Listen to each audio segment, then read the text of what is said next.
Welcome to the Ordinary Guy Garage. I'm Scott, just an ordinary guy. So we got a lot of stuff going on right now. Trying to get moved. We got moving out of this place, moving into another place. So everything's kind of a mess right now. You can kind of see over there, my bench right there is a huge mess. And I know some guys are like, what, that ain't a mess, but it's a big mess for me. I have a hard time concentrating with crap everywhere. So anyways, that's a big mess over there. Got a big mess behind me. You name it, it's a mess. Our new garage that we built just a couple months ago seems like it's packed with crap. But woe is me. So anyways, what we're gonna do today is I'm gonna do a tour. I did a tour on my video before last on my 66 short bed pickup. This one here, I'm going to do a tour of the SS 396 El Camino. So hang tight.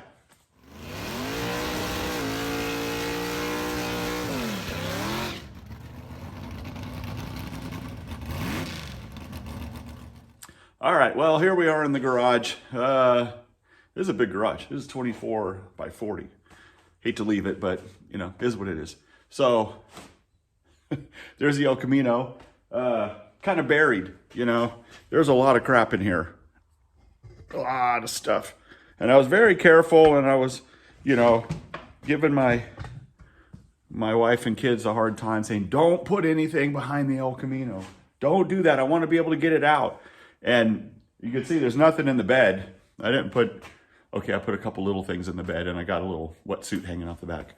But there's nothing in the bed because when you have a truck or an El Camino, and to me anyways, and you load it up with crap in the back of it when you got it parked, man, that's just a recipe for that thing sitting for a long time. So nothing in it, and I really wanted to shoot for nothing behind it, you know, and I kept giving them a hard time about it, but we ended up with stuff behind it, and you know, whatever. It is what it is. You can't blame them for doing that. There's no room out here. So anyways, excuse me. I'm gonna be loading up a trailer to start getting stuff ready to move out of here. And I figure I'd go ahead and pull the El Camino out. So let's do it. I haven't heard it run in a while, so let's go check it out.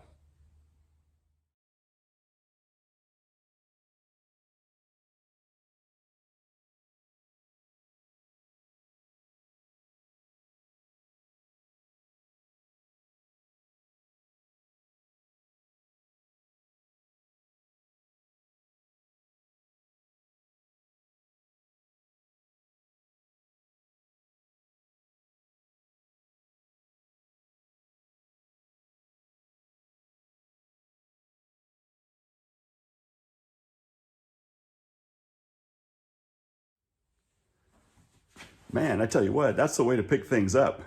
I wish I could do it all that fast. So anyways, car's been sitting in here for a couple of months.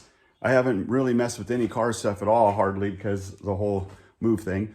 But let's see if it'll fire up. So we'll see. Let me tune it on down here. We'll see if we can get it going. All right. Let's see. Just connected the battery. Back on.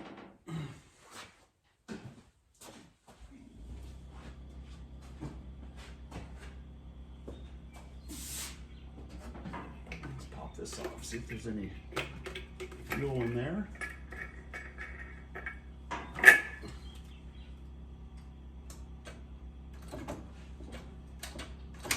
We'll see, maybe.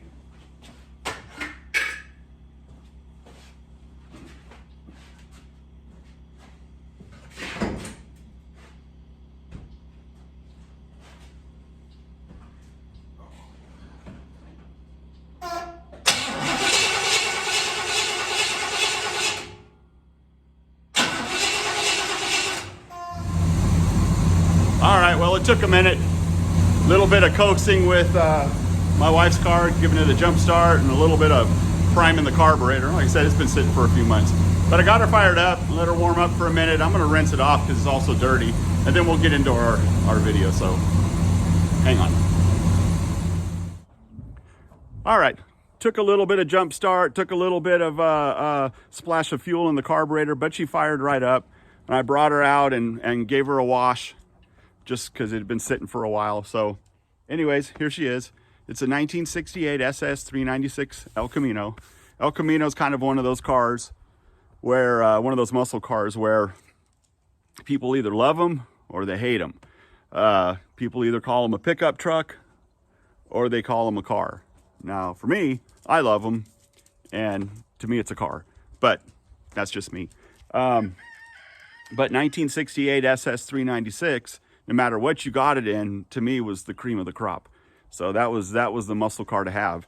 So, you know, there's the 70 LS6 Chevelles, which are, you know, undoubtedly, as far as GM goes, you know, the big daddy. But to me, this is it. So anyways, and the reason for it is I had back in high school in the 80s, a friend of mine picked me up from school in his brother's friend's El Camino, and it was a 68, and it was primered, had a 4-speed in it. And man, something about that car, it just stuck with me, you know, and I've loved these El Caminos ever since.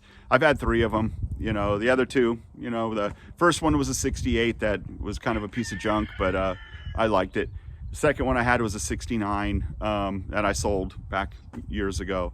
And then I ran across this one. This one here was the first actual muscle car that I've had. I've had a lot of cars, you know, but this was the first actual muscle car that I've ever had. So this car got 85,000 miles on it, and from what I was told, the original owner was an older gentleman when he bought this car back in 68, and he didn't buy it because it was a super sport. He bought it because it was a 396, had a bigger engine, and his intention was to pull a trailer around the country and take trips with it and stuff, and that's what he did. So this car was never ridden really hard other than pulling a trailer, and it's still in really good condition. So when I bought it from the guy that I got it from, he had started, well, I guess the owner, which was, let's see, there was a man that owned it. There was his grandson who started some work on it, and then it sat for 20 years. Then the guy that I got it from got it, and he pulled the engine out and rebuilt the engine and rebuilt the transmission and had it in pieces and kind of lost interest in this car. And that's where I came in, and that's where I bought it. So I got it in pretty good shape. There's a lot of original stuff on here. What I ended up doing is the rear end, it's a 12-bolt posi is what was in there, but it had the lightest springs, the 200-pound springs, and I put in, I believe it's the 400-pound springs, and I changed the gear ratio from 308 to 342. So give it a little bit more, you know, so that completed the package. So the engine, transmission, and rear end are all rebuilt. So anyways, let's get the camera off of here and let's go walk around the car. You just can't deny the looks of these cars, you know, the way that it sits. That's the factory springs that are in it.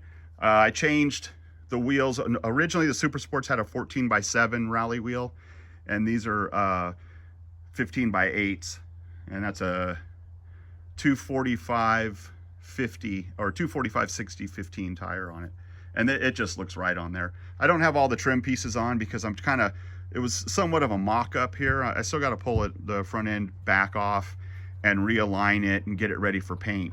So, but I just wanted to get it together so I could drive it around a little bit. So anyways, let's go over here and open up the hood. All right, here it is. This isn't the numbers matching engine in here, but this is a 325 horse 396.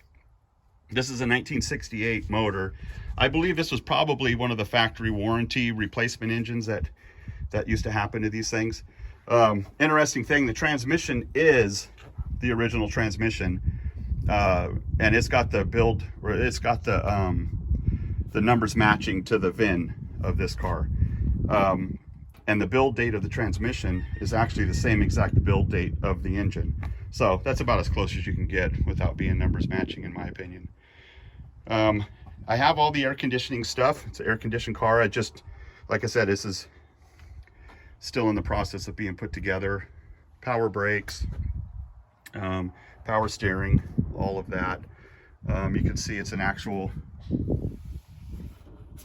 what you look for is the, right here, 138, so it's a 138 car.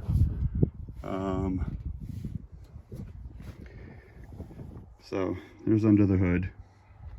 It's all been cleaned, painted. I mean, it was all in pieces. The whole front end was off when I got it. Still stock exhaust manifolds and whatnot. But there's that. And go over to the interior here. The interior is super clean on this car. This was done about 20 years ago. This was the grandson had done this. This originally was a tan or saddle, so I guess it's brown interior. That was originally in here, and then he had this done. I still have to put these pieces right here that go right in there. They still got to get put in, but they need to be fitted a little bit. They don't quite fit in there. So what it is the dash kind of pops up a little bit. So I got to pull the pad off and reshape that so I can get it on there. But you can see the speedometer or odometer, it's the 85,000. And you can tell these doors haven't been off or anything. And you can tell just by opening and closing the windows and the doors, and everything's super tight in this car. It did get cut open and a stereo got put in there. So there's that, but it runs real good. Fires right up.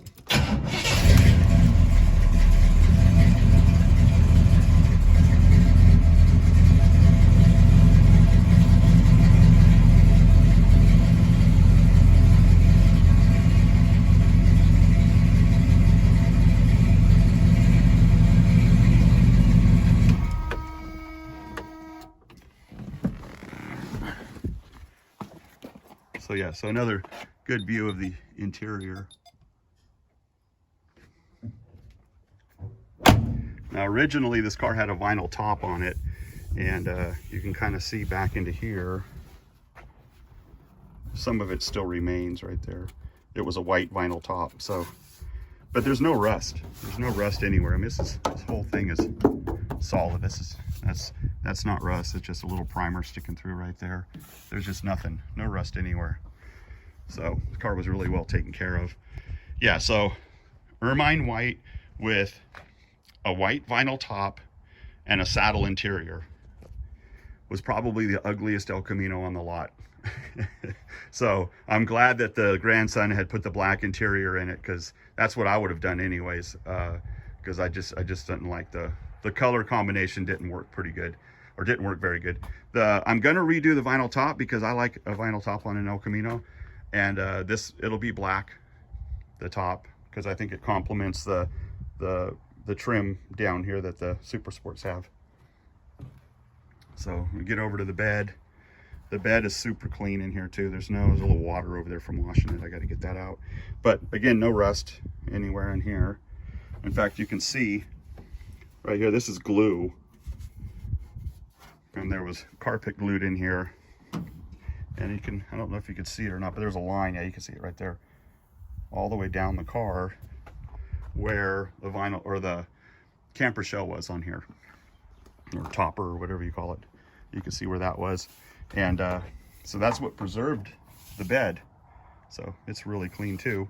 Now on the back here, this is what I find interesting.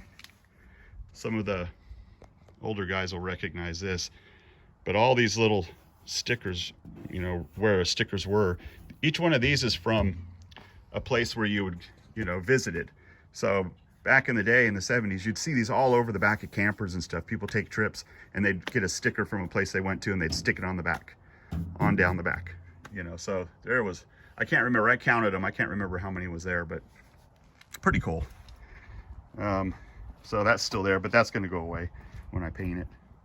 But yeah, there it is. No rust. You know, I forget about this car, you know. I sat it in the shop for a while and forgot about it, or in the garage and forgot about it kind of while I got other things going, but I'll get back on it pretty soon. I've had people ask me if the car's still around, and yeah, there it is. So, well, there it is. That's my El Camino. And I said I forget about it, but I mean, I don't forget about it, but I forget how cool it is when it sits there for a while, you know. I'm close on it right now. I got a few more things to do. I put it together, and like I said, I don't have everything aligned because I knew I was going to have to work out the bugs. You know, when somebody else takes apart a car and then you go to put it back together, you know, fortunately, the guy I got it from, he tagged and bagged all the nuts and bolts to pretty much. I mean, I got a box of bolts and nuts that goes with it, but pretty much everything was labeled, which made it a lot easier to do that. And ever since then, I've always resisted, but ever since then, even the S10, when I pull it apart, I put everything in bags, and that way I could lay everything out when I'm ready to put it back together, and it makes it so much easier. So good advice, bag and tag your bolts. But it runs really good. I mean, I'm going to say less than 5 miles on that car, and I'm going to say probably more like 3. I've driven it up the street and back twice, and but I got a lot of little things left to do. The power steering leaks, so I think I'm probably just gonna put a new steering box on it. I bought a rebuild kit for it, but you know, I'll probably just put a new one on. I don't know when I get into it. The new place we're going to is gonna be pretty neat because I'll be able to get videos inside and no longer have to take things like that outside, so we'll get a little better shots. But anyways, thanks for watching and thanks for subscribing. I appreciate it. If you haven't subscribed yet, go ahead and do it. Next time I see you, I will be making a video from a different location. So I'll see you then. Stay safe, my friends.